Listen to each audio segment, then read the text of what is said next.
Hey, Dalton, what's going on? No, Adrian, that's it. I'm done. I'm finished it, and he's right. He's right. Who's right? What are you doing? Vonnegut's right, Adrian. I'm leaving the country. No, I just finished A Man Without a Country, and I'm done. There's another Bush running for office. Trump's going to be president. I'm out. No. You're not taking my axe. I need something. I need to protect myself. Canada's cold this time of year. There are bears. You're going to protect yourself with an axe? I'm going to protect myself with an axe. I'm done. I'm out. What are you doing? I'm leaving the country, Adrian. I like them on Tuesdays. Those are Wednesdays, Adrian. You need to understand these things about me, okay? It's acceptable. Well, a corncob pipe. Okay. It's Canada. Shut up. I'm done. I'm gone. I'm leaving. We've got a book to discuss.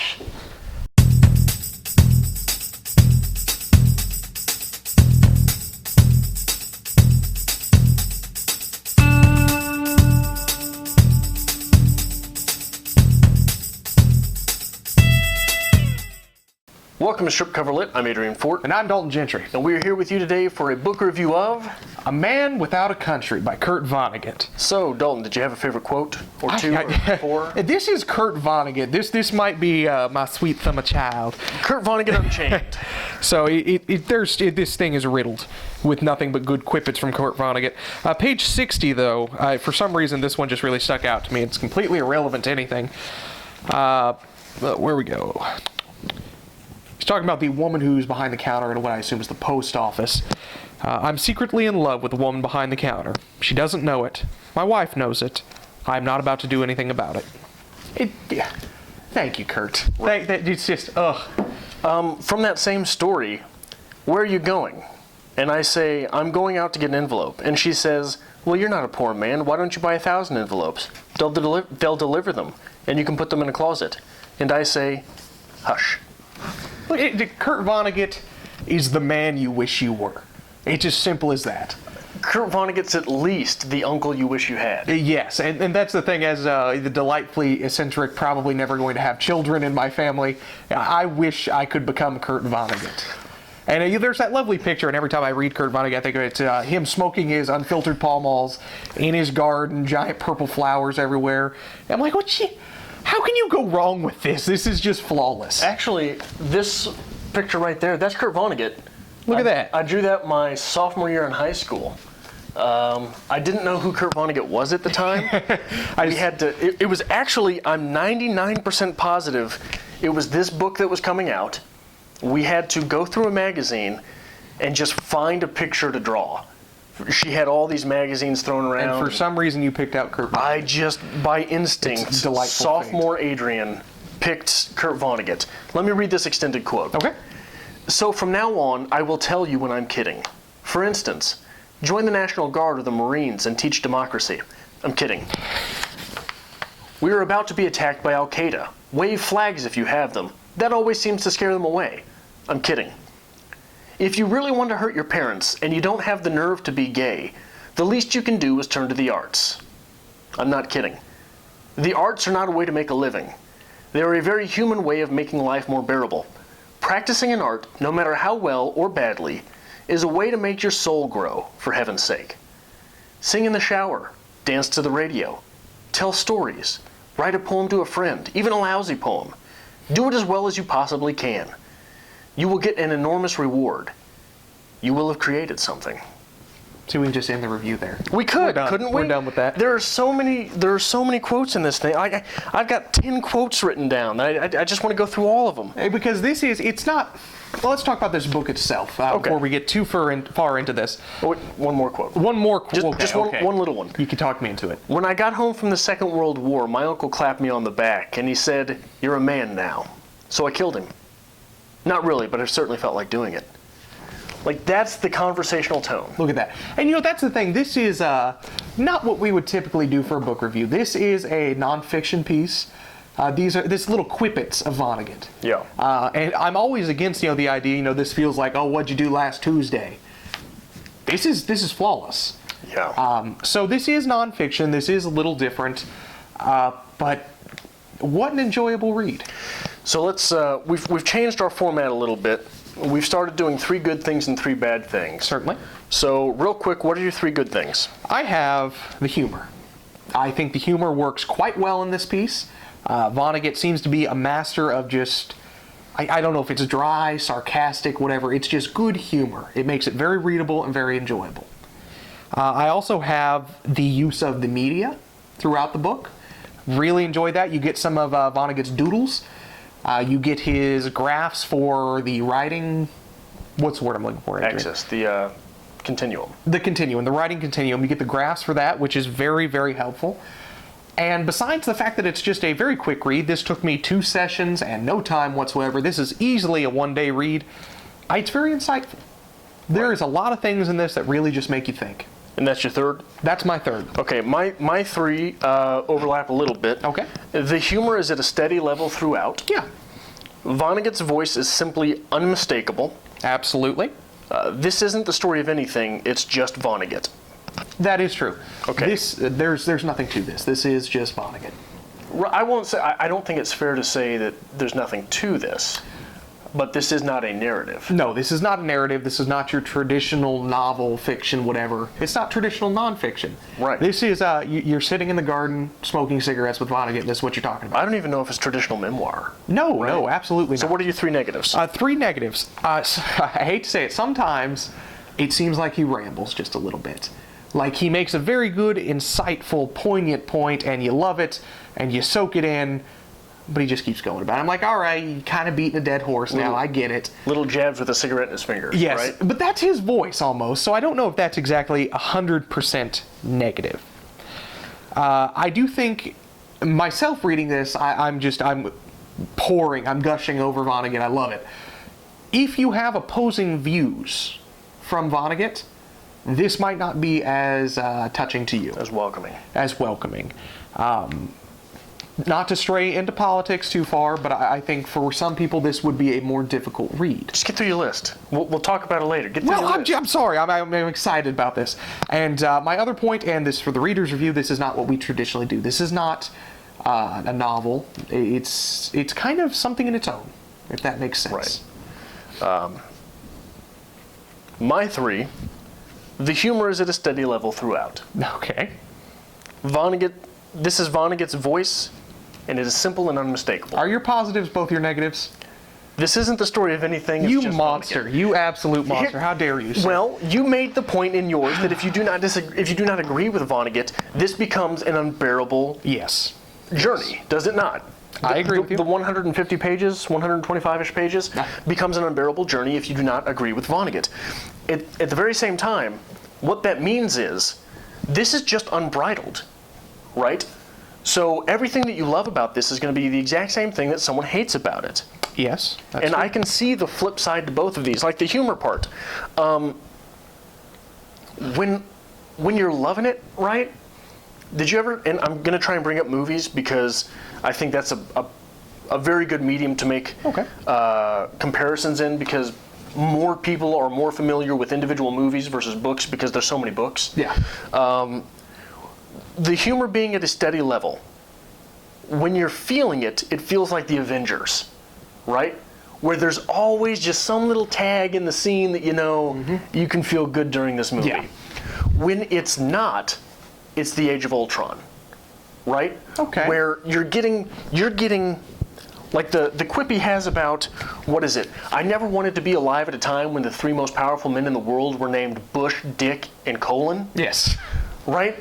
When that comes at the end of a spiel where he's just hammering on things, right? Yes. And towards the end, he just goes. Right. So, Age of Ultron was like that, right? Every scene had a stinger, but the stinger didn't always necessarily hit. Okay. Like, for me, the example that just stood out from that movie, okay, so we're going to compare a couple things. In the Avengers, when Loki is going off on the Hulk, okay, and all of a sudden Loki gets dragged off screen and he's ragdolled back and forth. Beautiful scene. Right, absolutely. Lost it.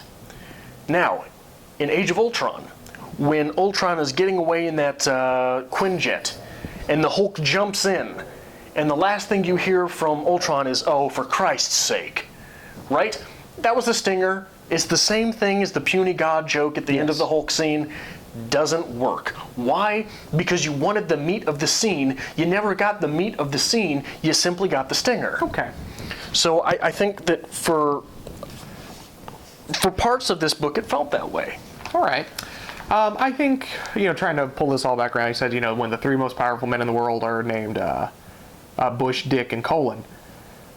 I love that. That just tripped with me. But I could see, however, if you were more conservative or Republican, you were a supporter of the Bush presidency, you would not have enjoyed that. And Vonnegut would have lost a lot of credit for you then. Right. On the other hand, the man's bold enough to say it. Yeah. Which I think you have to appreciate regardless of your beliefs. But Don't look at me that way. Like I always look at you that way. Let's look at it this way, though. Vonnegut, very humanist person. He was right. President or whatever, the American Humanist Association. Right. Beyond Isaac Asimov. Wonderful man. How would Vonnegut have reacted to current events? Can we talk about that? How current? Let's talk about the Flint water crisis. How do you think Vonnegut would have felt about that? There would have been a Man Without a Country book about that. Exactly. So is Vonnegut, because this was published not long ago, shortly before Vonnegut's death. I think it was 05. 05. No, this might have been, was this 05? I'm not sure the exact date, but can we say at least that maybe Vonnegut knew things were coming? Maybe this man had a little bit more beyond him besides just the crazy uncle in the garden. Maybe this man knew what he was talking about. Oh, for sure. Vonnegut was, if you're not familiar, 2005. 2005. Vonnegut was a prisoner of war of the Nazis. And so you want to talk about a period in life where you could become jaded very fast. Yeah. Right? And he was under Dresden. Right? Dresden with the fire bombings. With the fire bombings. Which is insane. And then the man has the, excuse me, I shall use it, chutzpah to write a book about it. Yeah. And I think he said something in this particular piece about finding humor in every situation. Just real quick. Yeah. I was not a George Bush supporter. I want that to come across because I think Dalton's trying to paint me into that picture. But yeah, humor in everything. Yeah, no one questioned that about me at all. They're like, no, he's good. That man's just liberal and just flying all over the place. But anyway, I'm a big Vonnegut fan. You knew this about me when we first met. I was big Slaughterhouse-Five. That was my big thing. You turned me on. We will talk later in this week when we talk about 6 books that we should have read in college. Slaughterhouse-Five is my number 1 right there. Because that was... give it away. Well, people will watch it because of that. But maybe I'm, again, just... we're picking out our favorite authors. Maybe I'm just gushing about Vonnegut. Now, I have not read this piece until we read it for this program. So this was a fresh view. There are still Vonnegut books that I have not read. And I don't know. It seems like everything the man does, he does right. But he does it so casually and so conversationally that you just kind of, you're agreeing with him. You're just sitting back talking with him. That brings up a point for me. When you think about authors who have changed American letters, the first ones that come to my mind are Mark Twain and Ernest Hemingway. Okay. Both of which Vonnegut seems to have some reverence for. You have read knockoffs of Mark Twain. You have read knockoffs of Ernest Hemingway. At some point during your writerhood, you've probably been both. I think most of us go through that. I have never read a knockoff of Kurt Vonnegut. Have you? No. And that is what makes him so unique. And we argue about things before we start filming all the time, what we're going to talk about, what points we're going to make. And I brought this point up, and you just looked at me like I was stupid, which I'm very used to at this point in my life, is maybe it's something about Vonnegut's writing. Because when I read this, I don't feel that the writing is masterful. I mean, I'm not getting the literary, academic vibe that I get from, maybe Hemingway or, forgive me for saying this, Twain. But you don't get that with Vonnegut. But on the other hand, it's so casual, it's so welcoming, and it's so insightful that it sticks with you. Now, I think a lot of that has to do with the differences and the different problems presented by a third-person narrative and a first-person narrative. When you start talking about a third-person narrative, it is even despite the psychic distance that we're using there, whether it's a very near psychic distance, a very far psychic distance, you're looking at a narrator that is hands-off, right? With the first person, that is not the case. And I think that it does not feel that way because, like you say, we didn't get Vonnegut in college, right? Yes. So when you're not given a writer in that literary sort of academic context, it's harder to see it that way. Everything that we were given in college was third person, right? Absolutely. I'd say very much so. 90% of it at least was third person. Yeah. So when you're not taught that first person can be academic, you're not going to come into it with that mindset. But when you look at writing and the success of writing and the skill of the craft, what is it that is telltale? The vivid and continuous dream. Since this was not fiction, the dream part is not as important, but vivid and continuous is. Absolutely. Were there any moments where you were taken out of the narrative here? And that's the thing, Vonnegut does that so well because he slips in little just quippets of sci-fi, which, Slaughterhouse-Five, when it originally come out, was, listed as sci-fi.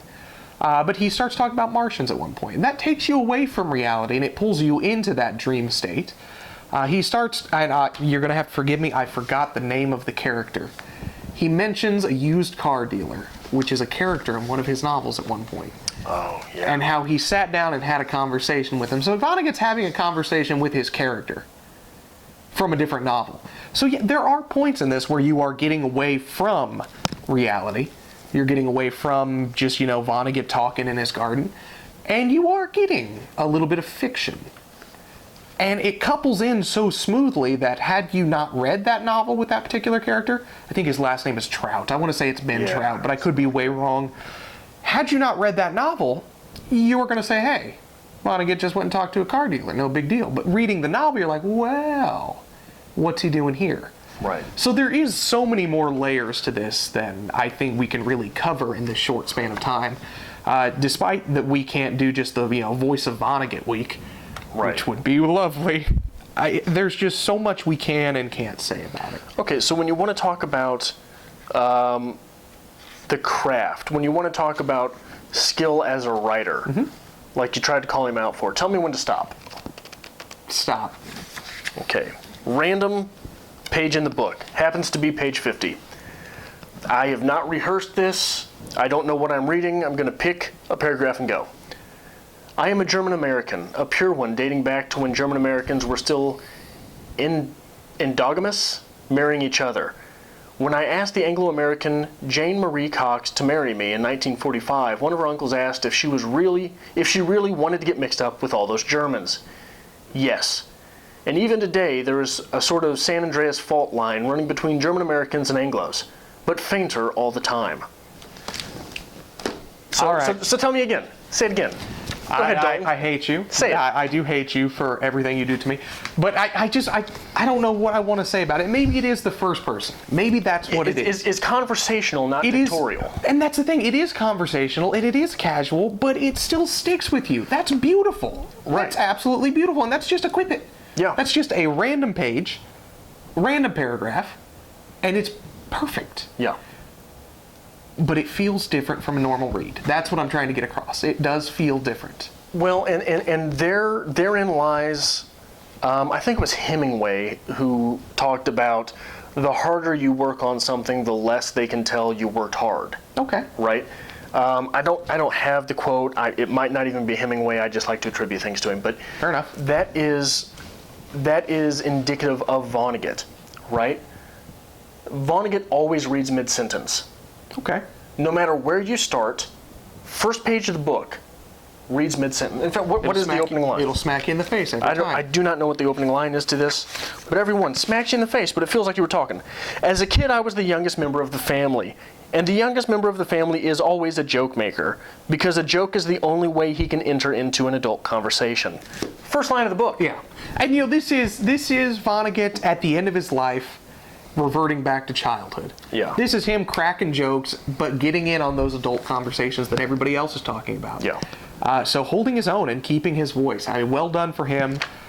If you have not, I'm sorry. No, carry on. If you have not ever YouTubed Kurt Vonnegut, YouTube Kurt Vonnegut, because like you said, the writing continuum, he has a lecture on YouTube about that, and that's where this comes from. And all of his graphs are in this novel. Those graphs are constantly reproduced.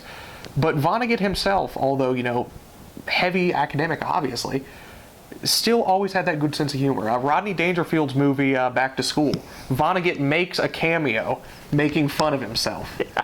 That is beautiful. No one does that except Vonnegut. So, I mean, maybe it's just me again just gushing over the idea of who Vonnegut was. But what would you give this piece on a review scale? Well, just real quick before we get there, since you were talking about him making fun of himself, I actually watched an interview with him about this book. Really? And years ago, it just triggered the memory.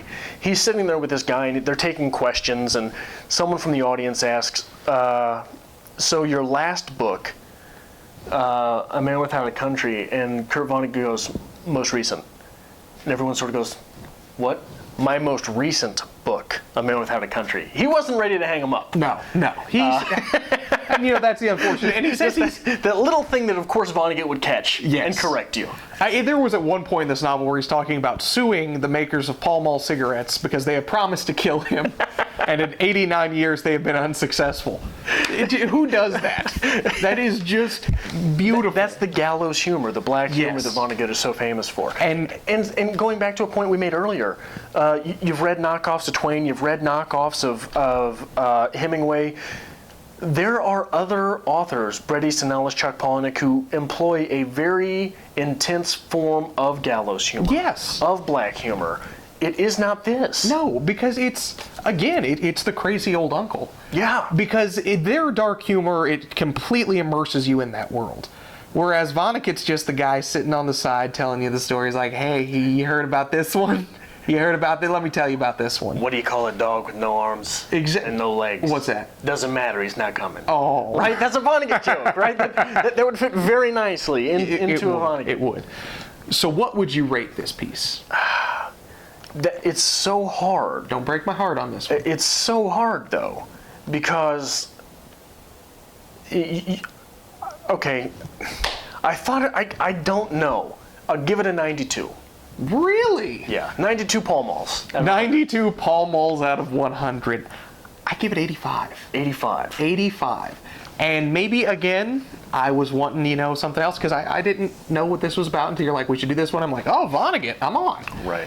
It's not Slaughterhouse. It's not. It's not Cat's Cradle. It's not. But it's still damn good. I think it's much better than Cat's Cradle. Oh, yeah? I was not a fan of Cat's Cradle, and we can do a Cat's Cradle. We should. Later. Is it Ice 9?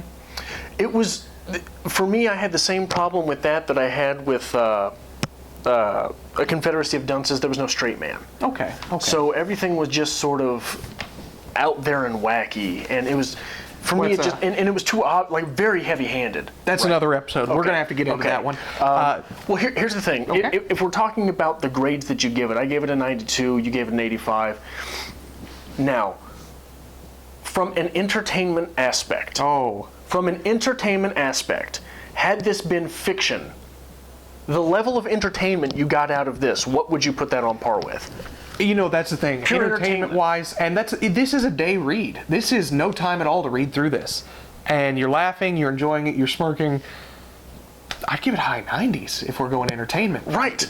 So what was it that detracted? I don't know. Exactly. I can't point it. And that's the thing. Maybe I'm just trying to get away from saying, oh, Vonnegut, 100%. Right. Maybe I'm trying to be a little more self-critical, a little more brutal, because Vonnegut is one of my personal favorites. Yeah. But I'm going to stick with 85. And 85 Pall Malls in a day, that might do it for you. And as long as you have no idea why you're rating it that, I'm fine with it. And I have absolutely no idea why I rated it. I think Vonnegut would be fine with that as well. If he was still alive, he'd be like, all right, I'll take 85. Anyway, what is your favorite Vonnegut novel? If you've read any, let us know what you think. If you've read Man Without a Country, let us know what you think. What is your favorite Kurt Vonnegut story? Maybe it's not from a book. Maybe it's from an interview that you've seen. Can you still buy unfiltered Pall Malls? Can that be our cigar of the week? I mean, are those existent? Real quick, Just triggered another memory from the YouTube machine. I saw an interview with Kurt Vonnegut, and one of the most prescient things Kurt Vonnegut ever said apparently came from a taxi cab driver. He was giving an interview way back in the 80s, it must have been, on some public access television show, and he was apparently having a conversation with the cabbie on the way to the interview, and I may be remembering this completely wrong, so don't hold me to this, but they were wondering why American art had declined. Okay. And the cabbie said, it's because all of the art that you see in America is designed to sell something. You imagine all the photography you see is in magazines, right? All of the shortest films you see, the most films you see will be commercials. Yeah. You see how many commercials in a day when you're watching television or YouTube. And he made the point, all American artists think that they're supposed to sell you their ideas. They are not simply supposed to present the reality in the piece as it stands. Which, when you think about the difference between Russian, Dostoevsky, and all of those, I'm blanking right now, versus your commercial American authors, right? And that's just in writing. So it would be Vonnegut who had the cabbie that was brilliant on the way to an interview. It just happened that way. And see, that's the thing. You say another quote from Vonnegut, and that's the thing. I'm gushing over quotes now that I didn't even read in this. At one point, somebody's talking about his smoking, and he says, well, smoking's the sophisticated way to commit suicide. Who says that? That is just beautiful. It's like, it's every now and then I'm like, how long you been working on that? Quip it, Adrian. Right. You write that one down last week? That's Vonnegut. That's talking with Vonnegut. Anyway, we got to finish. We're done. Yeah. All right, we're done. We're done. Thank you for watching. Thank you for watching another episode of Strip Cover Lit. It is part of our goal to bring you literature. Be that from the writer's perspective, the reader's perspective, be it from film, books, poetry, no matter what. That's part of our goal here. The best of literature and writing almost every day of the week. Right. So if you noticed something here that brought value to your writer's life, we'd really appreciate it if you hit that subscribe button. That really is what pushes us. I mean, we wake up every day, we're like, hey, how many people are actually following? How many people are watching? What can we do here? So make sure you're hitting the subscribe button. Join us every week, actually. Monday, we'll start your week off with a 6 list, get you back into your literary week. Tuesday, we'll hit you with our reader's review. Book review, pretty simple, easy, straightforward. We'll go back into another 6 list on Wednesday. Thursday, we do a little bit of something fun. We'll do challenges, we'll do tags, maybe book hauls. Maybe a makeup challenge. A makeup challenge. We'll see what's coming. Friday, we'll hit you with a writer's quote of the week, get you through the weekend, make you think. Saturday, we'll hit a writer's workshop of the same book that we covered in the reader's review. And Sunday, we'll try to get our normal lives back in order to come all right back on Monday. So make sure not only that you hit the subscribe button, but that you follow us on Twitter @StripCoverLit, @StripCover. @StripCover on Twitter. Because on Facebook, we're @StripCoverLit. And on Instagram, we are... On Instagram, we are @StripCoverLit. I don't have the internet. I know you don't. Make sure you hit that subscribe button, guys, and we'll see you next time.